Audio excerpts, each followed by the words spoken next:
Hello hi friends, welcome back to my YouTube channel. ಬನ್ನಿ, ಇವತ್ತು ನಾನು ನಿಮ್ಮೊಂದಿಗೆ ಒಂದು ಹೆಲ್ದಿ ಟೇಸ್ಟಿ ಆದಂಥ ಬೀಟ್ರೋಟ್ ಹಲ್ವಾ ಯಾವ ರೀತಿ ಮಾಡೋದು ಅಂತ ತಿಳಿಸ್ಕೊಡ್ತಾ ಇದ್ದೀನಿ ಸ್ನೇಹಿತರೆ. ಮತ್ತು ಯಾರೆಲ್ಲ ನನ್ನ ಚಾನಲ್ನ ಹೊಸದಾಗಿ ನೋಡ್ತಾ ಇದ್ರಿ, ಪ್ಲೀಸ್ ಸಬ್ಸ್ಕ್ರೈಬ್ ಮಾಡ್ಕೊಳ್ಳಿ. ಹಾಗೆ ಪಕ್ಕದಲ್ಲಿರೋಂಥ ಬೆಲ್ ಬಟನ್ ಕ್ಲಿಕ್ ಮಾಡಿ ಸ್ನೇಹಿತರೆ. ಮನೇಲಿ ಏನಾದರೂ ಮಕ್ಕಳಿಗೆ ತುಂಬ ಸ್ವೀಟ್ ತಿನ್ನಬೇಕು ಅಂತ ಅನಿಸ್ದಾಗ ಈ ರೀತಿ ವೆಜಿಟೇಬಲ್ ಬಳಸಿ ನಾವು ಯಾವ ರೀತಿ ಹಲ್ವಾ ಮಾಡೋದು ಅಂತ ತಿಳಿಸ್ಕೊಡ್ತಾ ಇದ್ದೀನಿ ಸ್ನೇಹಿತರೆ. ನೋಡಿರಿ, ಎರಡು ಬೀಟ್ರೋಟ್ ಇದ್ದರೆ ಸಾಕ್ರಿ, ಮಂದಿ ತಿನ್ನುವಷ್ಟು ಹಲ್ವಾ ರೆಸಿಪಿ ರೆಡಿ ಆಗುತ್ತೆ ರೀ. ನೋಡಿರಿ, ಇದಕ್ಕೆ ನಾನು 2 ಬೀಟ್ರೋಟ್ ತೊಗೊಂಡಿದ್ದೀನಿ. ಚೆನ್ನಾಗಿ ಮೇಲಿನ ಸಿಪ್ಪೆ ಅದೆಲ್ಲ ತೆಗೆದು ಕಟ್ ಮಾಡಿ ಇಟ್ಕೊಂಡಿದ್ದೀನಿ. ಇವಾಗ ಬರ್ರಿ ಇದನ್ನ ಮಿಕ್ಸಿಗೆ ಹಾಕ್ಕೊಳ್ಳೋಣ. ಮಿಕ್ಸಿಗೆ ನೋಡಿರಿ, ನೀರು ಎಷ್ಟು ಬೇಕು ಅಷ್ಟು ಹಾಕ್ಕೊಂಡು ಇದಕ್ಕೆ ನಾವು ಚೆನ್ನಾಗಿ ಪೇಸ್ಟ್ ಮಾಡ್ಕೊಂಬರ್ಬೇಕಾಗುತ್ತೆ. ಇವಾಗ ನಾವು ಜ್ಯೂಸ್ ಮಾಡ್ಕೊತೆಲ್ಲ ಆ ರೀತಿ ಇದನ್ನ ಫಿಲ್ಟರ್ ಮಾಡ್ಕೋಬೇಕಾಗುತ್ತೆ ರೀ. ಜಾಸ್ತಿ ನೀರು ಹಾಕ್ಕೋಬೇಡ್ರಿ. ಜಾಸ್ತಿ ನೀರು ಹಾಕೊಂಡ್ರೆ ಅಂದರೆ ಬೀಟ್ರೋಟ್ ರಸ ಅನ್ನೋದು ಉಳ್ಕೊಂಡ್ಬಿಡುತ್ತೆ ಮತ್ತು ವೇಸ್ಟ್ ಆಗುತ್ತೆ. ಹಾಗಾಗಿ ಎಷ್ಟು ಬೇಕೋ ನಿಮ್ಗೆ ಕ್ವಾಂಟಿಟಿ ನೋಡಿಕೊಂಡು ಇದನ್ನ ಮಾಡ್ಕೋಬೇಕಾಗುತ್ತೆ ರೀ. ನಾನು ನೋಡಿರಿ ಇವಾಗ ಇದಕ್ಕೆ ಜಾಸ್ತಿ ನೀರು ಹಾಕ್ಕೊಂಡಿಲ್ಲ. ಮತ್ತು ಇದು ಮೇಲಿಂದು ತರಿ ಬರುತ್ತಲ್ಲ, ಚಟ್ಟದಂಥದ್ದು ಬರುತ್ತಲ್ಲ, ಇದನ್ನ ನಾವು ವೇಸ್ಟ್ ಮಾಡೋಂಗಿಲ್ಲ ರೀ.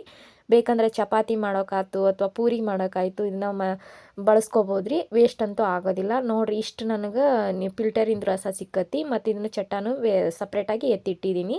ಚಪಾತಿಗೆ ಏನಾದರೂ ಕಲಿಸ್ಬೇಕಾದ್ರೆ ಇದನ್ನ ಹಾಕ್ಕೊತೀನಿ ಸ್ನೇಹಿತರೆ. ಎರಡೂ ನಮಗೆ ಯೂಸ್ ಆದಂಗೆ ಆಗುತ್ತೆ ಮತ್ತು ಹೆಲ್ದಿ ಆದಂಥ ರೆಸಿಪಿ ಅಂತಲೇ ಹೇಳ್ಬೋದು ಸ್ನೇಹಿತರೆ. ನೋಡಿರಿ, ಈ ಗ್ಲಾಸಿಲ್ಲ 2 ಗ್ಲಾಸ್ ಆಗೈತಿ. ಮತ್ತು ಇದಕ್ಕೆ ನಾನು ಕಾರ್ನ್ಫ್ಲೋರ್ ಸೇರಿಸ್ಕೊತಾ ಇದ್ದೀನಿ. ಒಲೆ ಇನ್ನೂ ಆನ್ ಮಾಡಿಲ್ಲ, ನಾನು ಹಾಗೆ ಮಿಕ್ಸ್ ಮಾಡ್ಕೊತಾ ಇರೋದು. ಒಲೆ ಆನ್ ಮಾಡಿಬಿಟ್ವಿ ಅಂದರೆ ಗಂಟು ಆಗ್ಬಿಡುತ್ತೆ, ಬೇಗನೆ ಸೀದ್ಬಿಡುತ್ತೆ. ಹಾಗಾಗಿ ಮುಂಚೆ ಎಲ್ಲ ನಾವು ಎಲ್ಲವನ್ನು ಮಿಕ್ಸ್ ಮಾಡ್ಕೋಬೇಕು. ಬೀಟ್ರೋಟ್ ರಸ ಮತ್ತು ಕಾರ್ನ್ಫ್ಲೋರು ಎರಡು ಹೊಂದ್ಕೊಳ್ಳೋ ರೀತಿ ಚೆನ್ನಾಗಿ ಮಿಕ್ಸ್ ಮಾಡ್ಕೋಬೇಕು ಸ್ನೇಹಿತರೆ. ಇವಾಗ ನೋಡಿರಿ, ನಾನು ಒಲೆ ಆನ್ ಮಾಡಿದ್ದೀನಿ. ಲೋ ಫ್ಲೇಮಲ್ಲಿ ಇಟ್ಟೆ ಇದನ್ನ ನಾವು ಬೇಯಿಸ್ಕೋಬೇಕಾಗುತ್ತೆ ರೀ. ಯಾಕಂದರೆ ಬೇಗನೆ ತಳ ಹಿಡಿದ್ಬಿಡ್ತೈತಿ. ಹಾಗಾಗಿ ಮಧ್ಯೆ ಮಧ್ಯೆ ಈ ರೀತಿ ಕೈ ಆಡಿಸ್ತಾನೆ ಇರಬೇಕಾಗುತ್ತೆ.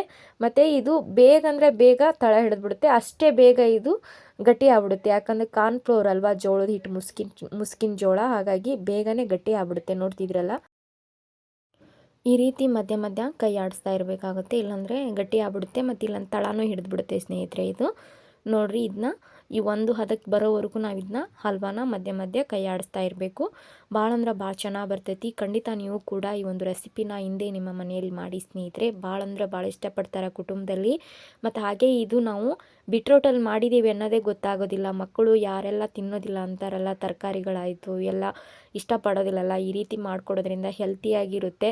ಮತ್ತೇನಾದರೂ ಪಲ್ಯ ತಿಂದು ನಿಮ್ಗೆ ಬೇಜಾರಾಗಿದ್ದರೆ ಅಥವಾ ಬೀಟ್ರೋಟಲ್ಲಿ ಬೇರೆ ಬೇರೆ ರೆಸಿಪಿ ತಿಂದು ಬೇಜಾರಾಗಿದ್ದರೆ ಈ ರೀತಿ ಮಾಡಿಕೊಡ್ರಿ, ಭಾಳ ಇಷ್ಟಪಡ್ತಾರೆ ಅಂತಲೇ ಹೇಳ್ಬೋದು ಸ್ನೇಹಿತರೆ. ನೋಡಿರಿ, ಇದಕ್ಕೆ ನಾನು 1 ಕಪ್ ಆಗೋಷ್ಟು ಸಕ್ಕರೆ ಸೇರಿಸ್ಕೊಂಡಿದ್ದೀನಿ. ಸಕ್ಕರೆನ ಇವಾಗ ನಾನು ಕಾರ್ನ್ಫ್ಲೋರ್ ತೊಗೊಂಡಿದ್ದೀನಲ್ಲ, ಆ ಒಂದು ಬೌಲಲ್ಲೇ ನಾನು ಇವಾಗ ಸಕ್ಕರೆ ತೊಗೊಂಡಿದ್ದೀನಿ ಸ್ನೇಹಿತರೆ. ಸಕ್ಕರೆ ಬದಲಾಗಿ ನೀವೇನಾದರೂ ಬೆಲ್ಲನೂ ಹಾಕ್ಕೋಬೋದು, ಇಲ್ಲಾಂದರೆ ಕಂಡೆನ್ಸ್ಡ್ ಮಿಲ್ಕು ಹಾಕ್ಕೋಬೋದು ಸ್ನೇಹಿತರೆ. ಈ ಬೌಲಲ್ಲಿ ನಾನು ತೊಗೊಂಡಿದ್ದೀನಿ ಸಕ್ಕರೆನ. ಇದನ್ನ ಇವಾಗ ಚೆನ್ನಾಗಿ ಮಿಕ್ಸ್ ಮಾಡ್ಕೊಳ್ಳೋಣ. ನೋಡಿರಿ, ಇದು ಒಂದು ಹಲ್ವಾ ಅದಕ್ಕೆ ಬಂದೈತಿ ಅಂತ ಅರ್ಥ ಸ್ನೇಹಿತರೆ. ಇದಕ್ಕೆ ನಾನಿವಾಗ 1-2 ಸ್ಪೂನ್ ಆಗೋಷ್ಟು ತುಪ್ಪ ಸೇರಿಸ್ಕೊತಾ ಇದ್ದೀನಿ. ನೋಡಿರಿ, ತುಪ್ಪ ಸೇರಿಸ್ಕೋದ್ರಿಂದ ಹಲ್ವಾ ಅನ್ನೋದು ತುಂಬ ಚೆನ್ನಾಗಿ ಬರ್ತೈತಿ, ಟೇಸ್ಟಿಯಾಗಿರುತ್ತೆ. ಮತ್ತು ಇದಕ್ಕೆ ತಳ ಅನ್ನೋದು ಹಿಡಿಯೋದಿಲ್ಲ. ಭಾಳ ಅಂದ್ರೆ ಭಾಳ ಟೇಸ್ಟಿಯಾಗಿರುತ್ತೆ ಅಂತಲೇ ಹೇಳ್ಬೋದು ರೀ ಸ್ನೇಹಿತರೆ. ಮನೇಲಿ ಏನಾದರೂ ದಿಢೀರಾಗಿ ತಿನ್ಬೇಕಂದ್ರೆ ಈ ರೀತಿ ಮಾಡಿಕೊಡ್ರಿ, ಭಾಳ ಇಷ್ಟ ಆಕತ್ತೆ ಅಂತಲೇ ಹೇಳ್ತೀನಿ ರೀ. ನನಗಂತೂ ತುಂಬ ಇಷ್ಟ ಆಗೈತಿ, ಹಾಗಾಗಿ ನಿಮ್ಗೆ ಕೂಡ ಶೇರ್ ಮಾಡ್ಕೊಂಡಿದ್ದೀನಿ. ನೋಡಿರಿ, ಇವಾಗ ಇದು ಚೆನ್ನಾಗಿ ಮಿಕ್ಸ್ ಮಾಡ್ಕೊಳ್ಳೋಣ. ನೋಡಿರಿ, ಹಲ್ವಾ ಅದಕ್ಕೆ ಇದು ರೆಡಿ ಆಗೈತಿ. ನೋಡ್ತಿದ್ರಲ್ಲ, ಭಾಳ ಅಂದ್ರೆ ಭಾಳ ಚೆನ್ನಾಗಿ ಬಂದೈತಿ. ಇವಾಗ ಇದಕ್ಕೆ ಬರ್ರಿ, ನಾನು ಡ್ರೈ ಫ್ರೂಟ್ಸ್ ಸೇರಿಸ್ಕೊತಾ ಇದ್ದೀನಿ. ಬಾದಾಮಿ, ಗೋಡಂಬಿ, ದ್ರಾಕ್ಷಿ ಮತ್ತು ಖರ್ಜೂರ ಸೇರಿಸ್ಕೊಂಡಿದ್ದೀನಿ. ಮತ್ತು ಕುಂಬಳಕಾಯಿ ಬೀಜ, ಸೂರ್ಯಕಾಂತಿ ಬೀಜ ಸೇರಿಸ್ಕೊಂಡಿದ್ದೀನಿ. ನಿಮ್ಗೆ ಯಾವ್ದು ಬೇಕೋ ಡ್ರೈ ಫ್ರೂಟ್ಸು ಅದನ್ನೆಲ್ಲವನ್ನು ಇದಕ್ಕೆ ಸೇರಿಸ್ಕೋಬೋದು. ಮತ್ತು ಕಲ್ಲಂಗಡಿ ಬೀಜನೂ ಇದಕ್ಕೆ ನಾನು ಸೇರಿಸ್ಕೊಂಡಿದ್ದೀನಿ. ನೋಡಿರಿ, ಈ ರೀತಿ ಡ್ರೈ ಫ್ರೂಟ್ಸು ಸೇರಿಸೋದ್ರಿಂದ ಮಧ್ಯೆ ಮಧ್ಯೆ ನಾವು ತಿಂತಾ ಇರುವಾಗ ನಮಗೆ ಡ್ರೈ ಫ್ರೂಟ್ಸ್ ಸಿಗ್ತಾಯಿದ್ರೆ ತುಂಬ ಟೇಸ್ಟಿಯಾಗಿರುತ್ತೆ, ಅಷ್ಟೇ ಚೆನ್ನಾಗಿರುತ್ತೆ ಸ್ನೇಹಿತರೆ. ನೋಡ್ತಿದ್ರಲ್ಲ, ಎಷ್ಟು ಚೆನ್ನಾಗಿ ಬರ್ತಾಯಿದೆ. ನನಗಂತೂ ತುಂಬ ಇಷ್ಟ ಆಯಿತು ಸ್ನೇಹಿತರೆ. ನೋಡಿರಿ, ಇವಾಗಿದು ಹಲ್ವಾ ರೆಡಿ ಆಗೈತಿ. ಇದನ್ನ ಇವಾಗ ಒಂದು ಪಾತ್ರೆಗೆ ನಾವು ಯಾವ ಶೇಪಲ್ಲಿ ಬೇಕೋ ಆ ಶೇಪಲ್ಲಿ ಇದನ್ನ ಹಲ್ವಾನ ರೆಡಿ ಮಾಡ್ಕೊಳ್ಳೋಣ ಸ್ನೇಹಿತರೆ. ಈ ರೀತಿ ನಾನು ಒಂದು ಕೇಕ್ ಮಾಡೋವಂಥ ಪಾತ್ರೆ ತೊಗೊಂಡಿದ್ದೀನಿ. ಅದಕ್ಕೆ ಒಂದು ಸ್ವಲ್ಪ ತುಪ್ಪ ಸವರಿ ಒಂದು ಸ್ವಲ್ಪ ಗಸಗಸೆ ಹಾಕ್ಕೊಂಡಿದ್ದೀನಿ ಸ್ನೇಹಿತರೆ. ಇವಾಗ ನಾವು ಮಾಡಿಟ್ಟಿರುವಂಥ ಹಲ್ವಾ ರೆಸಿಪಿನ ಇದಕ್ಕೆ ಹಾಕ್ಕೊಳ್ಳೋಣ. ಹಾಕ್ಕೊಂಡು ಇದನ್ನ ಒಂದು ಸೆಟ್ ಮಾಡಿಡೋಣ ಸ್ನೇಹಿತರೆ. 1 ಅವರ್ ಅಥವಾ 1.5 ಅವರ್ ಇದನ್ನ ಇಟ್ಟರೆ ನಮಗೆ ಹಲ್ವಾ ಅನ್ನೋದು ರೆಡಿ ಆಗುತ್ತೆ ಸ್ನೇಹಿತರೆ. ನೋಡಿರಿ, ಇದನ್ನ 1 ಅವರ್ ಇಟ್ಟಿದ್ದೀನಿ ನಾನು. ಇವಾಗ ಬರ್ರಿ, ಇದನ್ನ ಒಂದು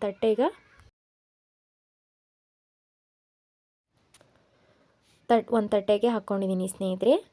ಇವಾಗ ನೋಡಿರಿ, ನೋಡಿರಿ ಎಷ್ಟು ಚೆನ್ನಾಗಿ ಬಂದೈತಿ. ಹಲ್ವಾ ಅಂತೂ ಭಾಳ ಅಂದ್ರೆ ಭಾಳ ಚೆನ್ನಾಗಿ ಬಂದೈತಿ. ನೋಡೋಕೆ ಅಷ್ಟು ಚೆನ್ನಾಗಿ ಕಾಣ್ತೈತಿ ಮತ್ತು ಟೇಸ್ಟು ಕೂಡ ಅಷ್ಟು ಚೆನ್ನಾಗೈತ್ರಿ. ಖಂಡಿತ ನೀವು ಕೂಡ ಮಾಡ್ತೀರಾ ಅಂತ ಅಂದ್ಕೊಂಡಿದ್ದೀನಿ.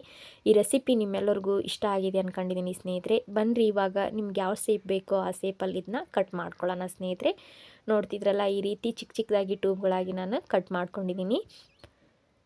ಮಕ್ಕಳಿಗೇನಾದರೂ ಬಾಕ್ಸಿಗೆ, ಸ್ಕೂಲ್ ಬಾಕ್ಸಿಗೆ ಹಾಕಿ ಕಳಿಸ್ಬೇಕಂದ್ರೆ ಈ ರೀತಿ ಮಾಡಿ ಹಾಕಿ ಕಳಿಸಿ ಸ್ನೇಹಿತರೆ, ತುಂಬ ಇಷ್ಟಪಡ್ತಾರೆ. ಮತ್ತೇನಾದರೂ ಮನೆಯಲ್ಲಿ ಚಿಕ್ಕ ಪುಟ್ಟ ಫಂಕ್ಷನ್ಗಳಾಗಲಿ ಮತ್ತು ಗೆಸ್ಟ್ಗಳಾಗಲಿ ಬಂದಾಗ ಈ ರೀತಿ ಮಾಡಿಕೊಡ್ರಿ, ಭಾಳ ಇಷ್ಟಪಡ್ತಾರೆ ಅಂತಲೇ ಹೇಳ್ಬೋದು. ತುಂಬ ಸ್ಪಾಂಜಿ ಥರ ತುಂಬ ಚೆನ್ನಾಗಿ ಬಂದೈತಿ. ಈ ಹಲ್ವಾ ರೆಸಿಪಿ ನಿಮ್ಮೆಲ್ಲರಿಗೂ ಇಷ್ಟ ಆಗಿದೆ ಅಂದ್ಕೊಂಡಿದ್ದೀನಿ ಸ್ನೇಹಿತರೆ. ನೋಡ್ತಿದ್ರಲ್ಲ ಎಷ್ಟು ಚೆನ್ನಾಗಿ ಬಂದೈತಿ, ನೋಡೋದಕ್ಕೂ ಅಷ್ಟು ಚೆನ್ನಾಗೈತಿ. ನಾವು ಬೀಟ್ರೋಟ್ ಹಾಕಿ ಮಾಡಿದ್ದೀವಿ ಅನ್ನೋದೇ ಗೊತ್ತಾಗೋದಿಲ್ಲ, ಅಷ್ಟು ಚೆನ್ನಾಗಿ ಬಂದೈತಿ. ನಾವು ಈ ಬೇಕ್ರಿಯಲ್ಲಿ ತಂದಿರ್ತೇವಲ್ಲ ಅದೇ ರೀತಿ ಹಲ್ವಾ ರೆಸಿಪಿ ಮನೆಯಲ್ಲಿ ಸವಿಬೋದು ಸ್ನೇಹಿತರೆ. ಈ ಒಂದು ರೆಸಿಪಿ ನಿಮ್ಮೆಲ್ಲರಿಗೂ ಇಷ್ಟ ಆದರೆ ಪ್ಲೀಸ್ ಒಂದು ಲೈಕ್ ಮಾಡಿ, ಶೇರ್ ಮಾಡಿ, ಕಮೆಂಟ್ ಮಾಡಿ. ಮತ್ತೆ ಸಿಗೋಣ ಹೊಸ ರೆಸಿಪಿಯೊಂದಿಗೆ. ಧನ್ಯವಾದಗಳು ಸ್ನೇಹಿತರೆ.